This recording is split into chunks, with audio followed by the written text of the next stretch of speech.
پیامبر صلی الله علیه و سلم در حیات خود با آدمان گوناگون سر و کار داشتند و در قسمت گذشته ما الکی آیدی این گفته بودیم و یک گروه این آدمان منافقان یعنی دورویه ها بودند و امروز دیده میبریم که رسول خدا صلی الله علیه و سلم چگونه با این منافقان معامله داشتند. بین آنها آدمانی بودند که از قبول کردن اسلام و مسلمان شدنشان اعلان کرده بودند، لیکن در اصل آنها این کار را برای انجام رسانیدن مقصدهای غرضناک خود میکردند. یعنی از این آدم ها یکی از این آدم ها عبدالله ابن ابی ابن سلول بود که و کی هست این نفر؟ همین عبدالله ابن ابی. یک وقت عبید ابن صامت رضی الله عنه بیمار شد. رسول اکرم صلی الله علیه و سلم از خانه بیرون شده به دیدن صحابه خود روان شدند. آنها رسول الله صلی الله علیه و سلم بالای خر نشسته بودند و از پشت ایشان در همان خر اسامه ابن زید رضی الله عنه نشسته بود که همین حادثه را برای ما نقل کرده است. و شما تصور کنید که پیامبر صلی الله علیه و سلم نبی خدا، بهترین آدم ها، آنی که با آمدن خود چشم مردم را باز کرد، در بالای خر نشسته است و راه می رود. پیامبر صلی الله علیه و سلم بالای خر بودند و فکر آنه که مردم چی می گفته باشد حضرت را بی‌ضابطه نمی کرد. رسول خدا صلی الله علیه و سلم نگفتند که مردم چی می گفته باشد، نگفتند که آخر من پیامبر هستم و همه مرا نظارت می کند و من باید نزد مردم در حالتی بهتری باشم. و اینک پیامبر صلی الله علیه و سلم براه برآمدند. هنگامی که از نزد عبدالله ابن ابی ابن سلول که نزد مردم نشسته بود میگذشتند، حضرت شرم داشتند که من بالای خر هستم ولی مردم باشند نشستند. و حضرت از خر پایان شدند و نزد عبدالله ابن ابی ابن سلول رفتند تا اینکه وی و دیگر آدمان آنجا ایستاده را به اسلام دعوت نمایند. بعد از آن که رسول اکرم صلی الله علیه و سلم امر معروف کردند، قرآن خواندند و آنها را دعوت کردند، عبدالله ابن ابی ابن سلول به ایشان گفت: این سخنان تو خیلی سخنان زیبا است، ولی ما میخواهیم که تو به خانه‌ات روی و هر کسی که میخواهد تو را گوش کند بگذار خودش به خانه تو بیاید. برو و با سخنان خود دلهای ما را غمگین مساز. یعنی وی میگوید که این همه سخنها و قرآن که با اینها نزد ما آمدی ما را غمگین میسازد و در دلهای ما ترس و واهمه را به وجود میآورد. و او گفت که برو از نزد ما. و همین دم یکی از صحابه ها گفت: یا رسول الله، هرگاهی که میخواهی، هر چیزی که میخواهی، بیا نزد ما، بیا به خانه های ما و به ما بگو و ما هیچگاه زید این عمل نخواهیم برآمد. پیامبر صلی الله علیه و سلم به خانه عبید ابن صامت در آمدند و ایشان نیز انسان بودند و دلشان بعد از این سخنان کمی غمگین شده بود. و عبید ابن صامت گفت: رسول خدا، به شما چی شده است؟ چهره‌تان غمگین می نماید. مگر تو سخنان عبدالله ابن ابی را نشنیدی که چی گفت؟ جواب دادند پیامبر صلی الله علیه و سلم. عبید ابن صامت به پیامبر صلی الله علیه و سلم گفت: با این آدم، یعنی با عبدالله ابن ابی، خوش معامله باش.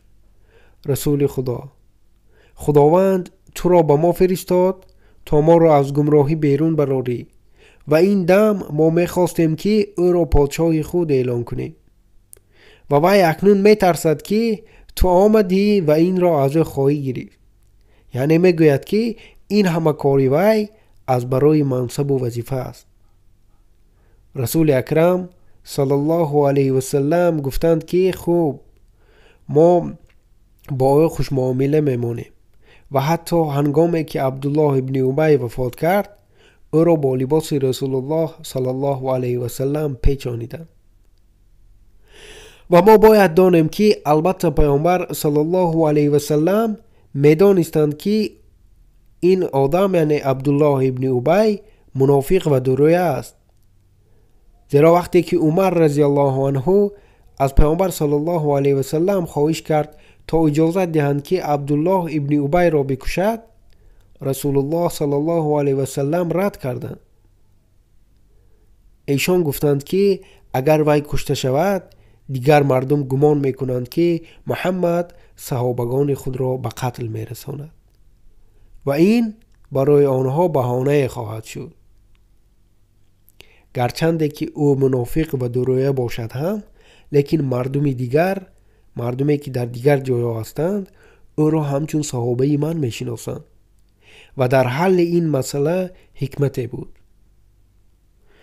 در دوره دعوت پیامبر صلی الله علیه و سلم که حالا آن پیامبر در مکه بودند، از خداوند اجازت جنگ کردن نگرفته بودند و وقتی که صحابگان را میزدند و شکنجه میکردند، رسول خدا صلی الله علیه و سلم آنها را به صبر کردن دعوت میکردند و هنگامی که به خداوند مراجعت میکردند در جواب امر صبر کردن را میگرفتند. و یک روز نزد حضرت صلی الله علیه و سلم حباب ابن ارد آمد و گفت: ای پیامبر خدا، آیا تو نمیبینی که با ما چی شده ایستاده است؟ آیا تو نمیبینی که ما در چه حالیم؟ نمیشود که تو برای ما به سوی الله دعای کرده باشی؟ در جواب رسول خدا صلی الله علیه و سلم گفتند: پیش از شما این گونه بود که آدمان را می آوردند، یعنی آدم را می آوردند، در پیش او برایش چخوری می کافتند، او را آنجا تا میانش زیر خاک می کردند و آهن خیلی سوزان را آورده به سرش می گذاشتند که سری وی به دو قسم تقسیم می شد.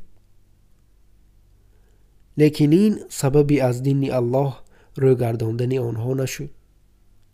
به درستی که شما مردمی سراسیمه هستید و به خداوند قسم که او این را به انجام نمی رساند تا آن دمی که انسانی به راه می برآمده برای جان خود و چاروای و مال همراهش بوده غیر از خداوند دیگر از هیچ کسی نترسد.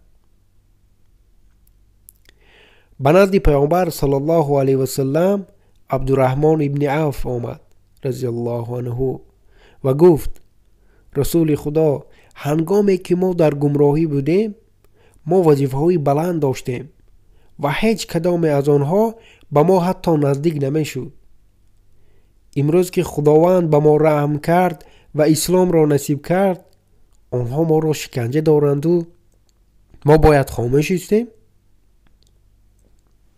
پیامبر صلی الله علیه و سلم به او گفتند که به من فرمان جنگ کردن داده نشده است و تنها بعد آنی که رسول اکرم صلی الله علیه و سلم به مدینه هجرت نمودند خداوند اجازت داد با آنهایی که اول شده جنگ اعلان میکنند مبارزه برند و جنگ کنند.